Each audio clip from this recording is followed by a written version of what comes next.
علاج اسی پہ ہوگا، لیکن شرط یہ کہ آپ نے ان باتوں کو ایڈوائز کرنا۔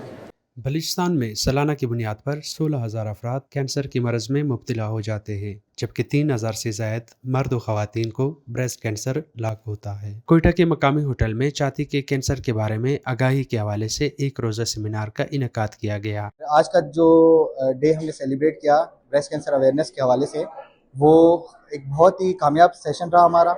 اس میں کافی سینئر جو اسپیکرز تھے وہ ہم یہاں آئے، اور انہوں نے کافی تعداد میں اسٹوڈنٹس اور جو بھی فیمیل اور میل اسٹوڈنٹس اور جو بھی عوام تھی، عام عوام، ان کو ہم نے بلا کے ان کو کافی اویئر کیا۔ ایک روزہ سیمینار میں محکمہ صحت سے تعلق رکھنے والے مختلف ڈاکٹرز، صحافیوں سمیت سیاسی اور سماجی حلقوں سے تعلق رکھنے والے افراد نے شرکت کی۔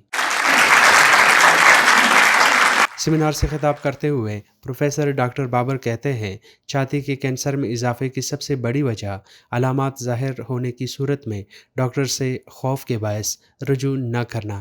ان کے مطابق 80% خواتین میں ابتدائی طور پہ علامات لازمی طور پہ کینسر کے نہیں ہوتے، بلکہ دوسری بیماریوں کے علامات بھی ہو سکتے ہیں۔ وقت پر ڈاکٹر سے رجوع کیا جائے تو چھاتی کے کینسر کا علاج ممکن ہے۔ علاج اسی پہ ہوگا، لیکن شرط یہ کہ آپ نے ان باتوں کو ایڈوائز کرنا۔ اس دوران بہت سارے مرد اور خواتین حضرات صرف یہ کرتے ہیں، ہمارے ساتھ آجان صاحب بھی بیٹھے ہوئے، کہ جی ہم مولوی صاحب کے پاس چلے جائیں، کوئی تعویذ، کوئی رکاوٹ نہیں ہے، ہم اسٹیٹ آئے اس کو کہتے ہیں بالکل آپ روحانی، آپ مذہبی، جو بھی آپ کے اس کو بھی جاری رکھو، لیکن سب سے پہلے آپ میڈیکل ٹریٹمنٹ لے لو جو آپ کے لیے۔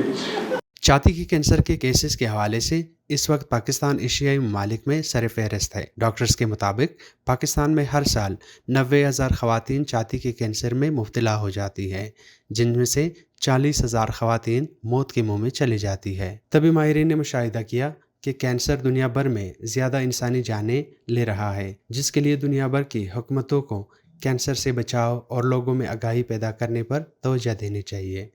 عطاریان، ڈیلی قدرت، کوئٹہ۔ بریسٹ کینسر صرف آپ کی ایشو نہیں، یہ سب کی ایشو ہے۔ ہمیں ایک صاف ہونا چاہیے۔ صرف میں انسانوں کی بات نہیں کر رہا ہوں، میں ڈگنیٹیز کو یہ کہہ رہا ہوں کہ یہ ڈپارٹمنٹ کا حصہ ہے۔ ڈپارٹمنٹ کو چاہیے کہ وہ ان چیزوں کو آپ سیریس لے لیں، تمام ڈپارٹمنٹ جو ہے وہ کوآرڈینیشن کر لے، اور ان چیزوں کو پبلک بیس پہ بھی لیول پہ، کمیونٹیز لیول پہ بھی، اور ڈپارٹمنٹل لیول پہ بھی اس کو سیریس لیا جائے۔ روزنامہ قدرت کی ویڈیو دیکھنے کے لیے ابھی یوٹیوب چینل پہ سبسکرائب کریں اور بیل آئیکن پر بھی کلک کریں۔